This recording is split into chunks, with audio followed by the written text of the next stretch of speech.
bisa Oh, deh. kamu ini berarti keluarga diboyong ke sana semua ya? Suami sama anak, Mm-mm. suami sama anak Mm-mm. sana, bertiga berarti ya? Mm-mm. Oke, Iya oke. betul.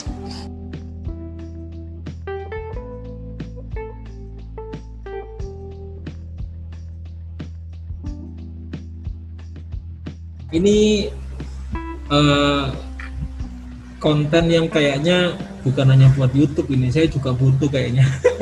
Sekarang jadi podcaster gitu ya sekarang Mas Andin ya.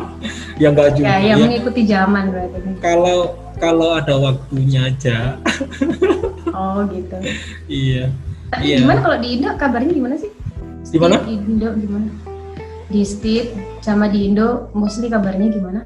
Kalau di state kan kita sekarang ini masuk minggu WAS. Kita masuk minggu WAS. Secara perkuliahan sih ya online, online. Jadi kampus ya sepi, cuman dosen doang yang datang kan, dosen sama staff yang datang. Mahasiswa kan di daerah masing-masing. Nah kita lewat online, kuliahnya lewat online. Aman tapi. Ya sejauh ini alhamdulillah kalau di state-nya. Oke Lil.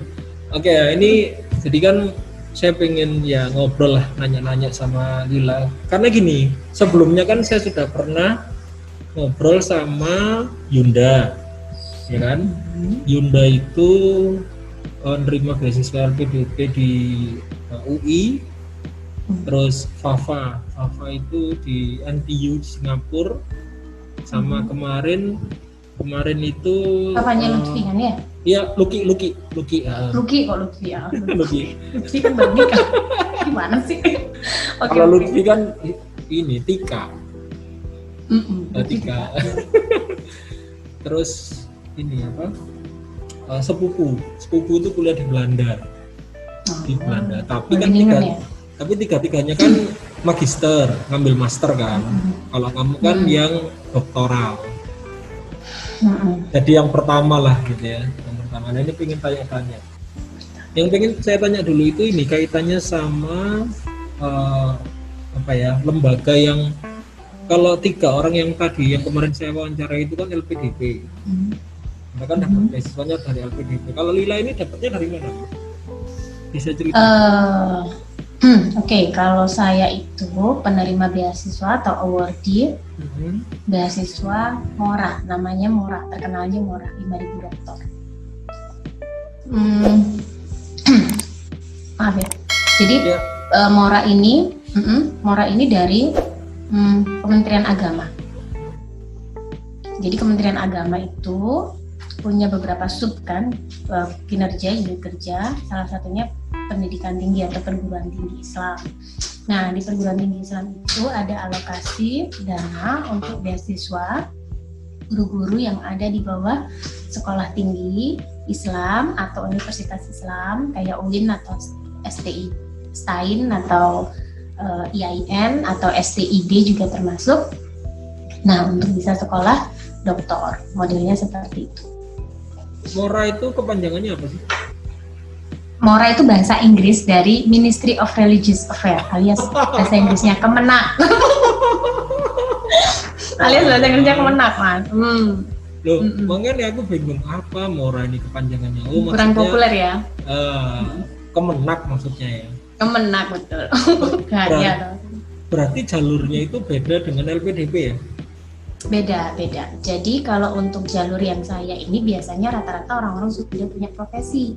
Kalau LPDP itu biasanya anak-anak yang fresh graduate bisa daftar kan S2 atau zero pengalaman kerja atau ya biasanya dia belum terikat juga boleh, terikat juga nggak apa-apa. Nah, kalau saya itu ada beberapa syarat sih yang harus beda lah intinya jalur masuknya. Jadi persyaratnya salah satu. Kalau Budi beasiswa unggulan dosen itu beda lagi.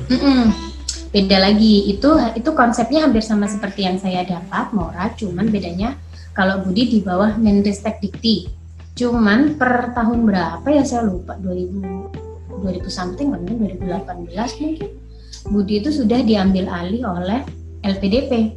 Jadi LPDP itu menaungi LPDP itu sendiri, beasiswa budinya Kemenristek-Dikti, dan beasiswa instansi yang lain, misalkan dari BPK, beasiswa tentara, beasiswa. Jadi kan biasanya tiap kementerian punya beasiswa masing-masing. Nah, cuman Mora belum, Mora masih di bawah Kementerian Agama sendiri. Jadi kayak LPDP itu mewadahi banyak kementerian gitu ya. Kalau dulunya enggak. Dulunya enggak, cuman semakin kesini karena kan banyak kan, akhirnya maksudnya pemerintah mungkin disamakan, disatukan. Karena apa? Karena rata-rata kan kalau LPDP sudah punya sistem tentang pembiayaan atau skema perkuliahan dalam dan luar negeri. Jadi ya lebih profesional kalau katanya orang-orang seperti itu. Ya. Soalnya kemarin kan aku buka situsnya LPDP, itu kan baru buka pendaftaran dia. Nah, itu, barusan buka pendaftaran. Nah itu ada jalur tenaga pendidik, ya itu mungkin Budi itu mungkin ya. Iya, mungkin ada. Nah ini berarti kita ngobrol agak beda ya. Kalau yang kemarin 3 orang itu LPDP, kalau Lila ini kan berarti Mora. Oh ya, sebelum itu saya lupa tadi. Mora. Lila ini sekarang kuliahnya di mana, Lil? Saya kuliah di Macquarie University. Aduh saya agak tricky ya, orang-orang bilangnya apa sih Mac Oppo gitu. Macquarie University di Sydney, Sydney, New South Wales, Australia. Itu ngambil jurusan Applied Linguistics sih sebenarnya. Linguistik. Oh masih ini ya, bahasa Inggris ya? Iya, bahasa Inggris, Intisal tapi. Bahasa Inggris applied-nya Intisal. Di Sydney ya? Di Sydney. Di sana berarti Lila ini tinggalnya di asrama khusus gitu atau gimana? Enggak, saya renting aja sih. Apa Pak? Oh ini renting, ya ngekos kontrak kontrak rumah gitu, kontrak rumah sekitar kampus. Iya. Nah sekarang mungkin yang pengen banyak diketahui orang ya, itu kaitannya dengan prosesnya mungkin ya. Prosesnya dulu Lila itu bisa dapetin, karena kan beda dengan mungkin yang S2 ya. Kalau S2 kan lulus S1 terus daftar S2. Nah kalau Lila ini kan berarti sudah jadi dosen lalu daftar doktoral. Nah itu mungkin Lila bisa cerita prosesnya dulu itu gimana, mulai dari awal itu prosesnya gimana? Dari mana dulu nih, bisa 2 hari nih nanti ceritanya. Diringkas saja. Jadi ini proses dapat beasiswa atau gimana ya? Jadi kan kalau di LPDP itu kan setauku nanti ada syarat seleksi administrasi, ada seleksi wawancara. Nah kalau di Mora ini gimana? Oke, pada dasarnya kalau S2 sama S3 itu yang bikin beda adalah dia punya supervisor atau enggak, intinya itu. Jadi kalau S2 itu karena kita kuliah, karena kita masuk ke kelas, sipin ke kelas, belajar gitu, jadi kita nggak perlu pusing kita dapat dosen atau enggak, karena sekolah sudah punya sistem.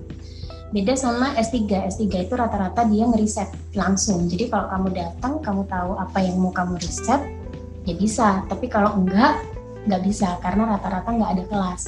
S3 di sini agak beda sama S3 di Indo. Jadi kalau S3 di Indo ada yang masih ada kelas, terus tesis. Kalau di sini murni riset dan publikasi. Jadi murni meneliti dan menyebarkan atau nulis buku, mempublikasikan gitu. Jadi yang bikin beda banget dalam proses rekrutmen mendapatkan beasiswanya itu ya salah satunya itu sih. Cuman ada cumannya. Jadi kalau untuk mendapatkan beasiswa dan untuk mendapatkan beasiswa itu salah satu syaratnya harus punya sekolah yang dituju kalau untuk S3. LOE nggak bisa kita LOE bukan? LOE itu kan namanya kan Letter of Acceptance, ya betul. Nah, tapi kita bisa diterima di satu kampus atau institusi jika dosennya sudah nerima kita dulu. Jadi beda kalau misalkan Mas Erdi nih mau masuk UMESA ya tinggal daftar udah gitu kan. Tapi kalau S3 kamu mau daftar doktor, mau daftar apa doktor? Tahu nggak mau meneliti apa? tahu nggak supervisornya siapa. Nah kalau kita nggak tahu, kita nggak dapat, kita nggak bisa daftar. Nah kalau kita nggak bisa daftar, kita nggak dapat yang namanya LOE. Padahal LOE itu salah satu syarat untuk dapat beasiswa MORA. Jadi LOE-nya itu salah satu syarat untuk dapat beasiswanya. Kurang lebih gitu. Jadi ada dua bagian gitu loh Mas, ada dua hal yang harus dipersiapkan. Dua proses gitu ya, dua proses. Ya, ada dua proses yang berjalan bersamaan. Yang pertama adalah proses admission atau penerimaan universitas, yang mana itu menjadi syarat untuk daftar beasiswa MORA gitu. Kalau kamu udah tahu mau sekolah kemana, MORA kan tinggal kasih duit. Ibaratnya kan kalau beasiswa kan yang ngasih duit, kalau sekolahnya kan ya mau sekolah di mana itu. Oh berarti. Jadi itu yang beda. Berarti prosesnya kalau mungkin coba saya pahami harus bisa dapat LOE dulu, LOE dulu, baru setelah itu proses untuk beasiswanya. Betul. Gitu ya? Secara di atas kertas ya, nanti kita nggak bicara prakteknya karena prakteknya setiap orang punya cerita beda-beda. Nah, kalau Lila gimana? Kalau secara di atas kertas tadi saya bilang untuk PhD itu yang harus disiapkan IELTS pasti, dokumen-dokumen kedirian ya bisa segala macam, lalu research proposal, jadi harus punya riset proposal dulu, proposal. LOE jika ada akan lebih mudah dan akan diterima gitu, sama pemberkasan yang lain lah kayak ijazah segala macam. Secara umum itu. Nah kalau sudah melewati tahapan prosesnya, proses seleksi dokumen, tes, kalau saya dulu tes tulis, tes wawancara, FGD, lulus, habis lulus di training bahasa Inggris, baru pemberangkatan. Jadi ada beberapa step. Itu normalnya. Cuman praktek di lapangannya bisa berbeda. Bisa ada orang yang belum punya kampus, tapi dia bisa diterima dulu. Jadi bisa dapat. Ada juga beberapa teman yang seperti itu karena MORA juga punya program namanya Pathway. Jadi Pathway itu kamu nggak dapat kampus nggak apa-apa, sama MORA dibantuin. Jadi MORA itu punya kerjasama dengan beberapa kampus seperti NU, University, terus Coventry UK, NU, UNSW kalau nggak salah, WSU Western Sydney, dan beberapa kampus lain. Jadi pokoknya kamu bahasa Inggrisnya oke, punya riset proposal, belum dapat kampus nih, belum dapat LOA, kalau daftar di MORA nanti kalau keterima ya, berarti kan udah dapat duit dulu nih, baru kita daftar. Biasanya kampus itu juga ngelihat nggak cuman kita punya riset proposal, tapi ada dana untuk belajar nggak, untuk bisa dapat LOA. Iya. Kayaknya memang yang paling mendasar itu ini ya, proposal disertasinya itu harus ada dulu ya memang ya, benar-benar kayak harus tahu apa yang di riset gitu ya. Iya. Itu yang paling beda dari S2. Berarti Lila bahkan sebelum mendaftar pun proposal disertasi itu kayak udah harus diperjelas dulu gitu ya. Betul. Yang pengen saya tanya itu, yang pengen saya tanyakan gini Lila kan istilahnya tadi supervisor ya. Mungkin kalau di Indonesia istilahnya promotor disertasi gitu ya. Ya betul. Profesor mestinya ya. Nah, Lila bisa cerita nggak dapat supervisor profesor dari Australia gimana? Itu dulu gimana ceritanya? Nah itu cerita. Ya itulah kayak orang cari pacar sih Mas kelihatan. Oh, iya. Bahasa kerennya gitu. Gimana? Jadi stalking dulu. Jadi proses saya mendapatkan beasiswa ini nggak yang hari ini daftar besok keterima, enggak. Jadi karena waktu itu kita udah buka nih, baca nih, mempelajari karakter beasiswanya seperti apa gitu ya. Lalu kita menyiapkan. Nah, agak panjang nih. Jadi saya itu keterima beasiswa 2017 keterimanya. Tapi proses mencari beasiswa, bahwa berproses untuk mendapatkannya itu mungkin 2014, 2015, 14 kelihatannya. Jadi mungkin 3 tahun sebelumnya itu terjadi waktu bos saya, maksudnya waktu itu kalau boleh saya bilang Pak Ahmad ya waktu itu. Wah ini kita sudah bisa nih untuk dapat dokter lagi. Waktu itu siapa ya, kalau nggak salah Bu Indra daftar. Bu Indra. Ya Bu Indra. Betul ya, di usia di zaman segitu waktu itu saya lagi hamil kan. Jadi kalau yang sudah S2 ini boleh kalau misalkan mau lanjut. Nah dari situ akhirnya berarti emang ada kebutuhan. Nah setelah itu saya mulai lihat nih, apa aja yang dibutuhkan. Yang dibutuhkan adalah salah satunya supervisor. Nah makanya kenapa tadi saya bilang harus cari, sama kayak orang cari pacar. kita tuh kalau mau ngubungin supervisor kan nggak tahu ya siapa yang mau dihubungin, kampus mana gitu kan. Nah caranya waktu itu saya dosen itu kan pada dasarnya punya tiga pekerjaan utama kan, ngajar, pemberdayaan, pengabdian masyarakat, sama satunya riset. Nah awalnya dari riset itu, jadi sering kita nulis, sering kita riset, sering kita akhirnya baca literatur kan. Nah baca literatur tuh kita lihat nih, ini siapa sih yang nulis, kurang lebih gitu. Oh ternyata yang nulis Mas Erdin, kan dia pasti punya kayak CP-nya gitu kan. Kita menghubungi, kita ya gimana, email lah yang paling bisa. Kalau Zoom juga nggak tahu ya. Kita email kepada Profesor Erdin, saya punya proposal, saya tertarik dengan tulisan Anda, saya mau meneliti tentang ini di kampus Anda, apakah Anda perlu jadi promotor saya, intinya seperti itu. Itu dilakukan berulang-ulang di banyak orang, jadi kita kayak nyebar jaring gitu lah. Nggak ke satu supervisor, ke banyak supervisor yang mungkin berpotensi bisa jadi pembimbing kita, karena belum tentu juga mereka kan sibuk ya Mas ya. Betul. Jadi kalau kita beruntung ya bakal dapat respon gitu. Nah dari beberapa umpan yang saya sebar banyak orang. Berapa itu? Berapa orang waktu itu? Waduh, berapa yang diterima Pak? Yang nggak diterima, yang banyak yang nggak diterima. Nggak hafal Mas, saking banyaknya. Puluhan?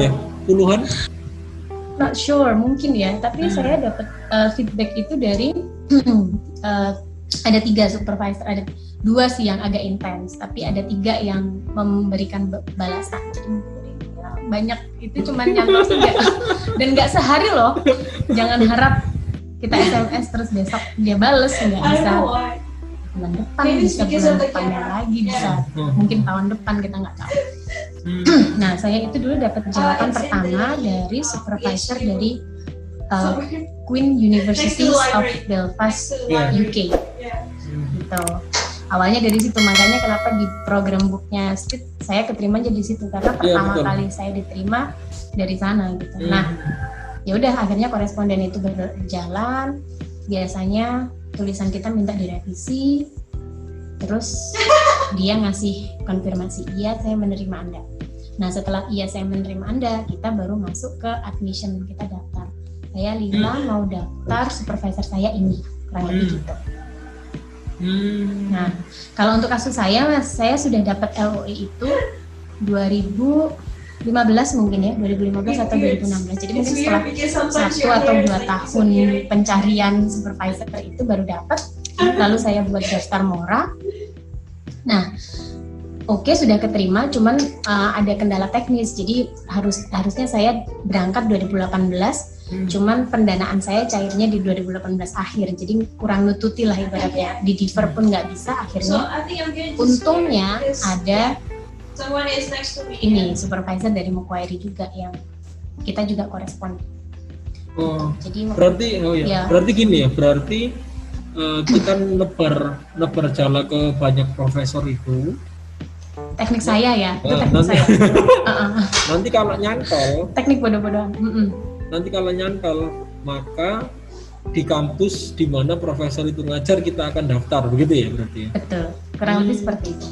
Tapi caranya nggak cuma itu ya Mas, caranya banyak. Misalkan biasanya ini terjadi buat anak-anak yang S2-nya sudah di luar negeri, dia sudah kenal kan sama dosennya, jadi tinggal aja balik, Prof saya muridmu dulu, kamu pengen nggak bantu saya untuk minyak, itu lebih mudah.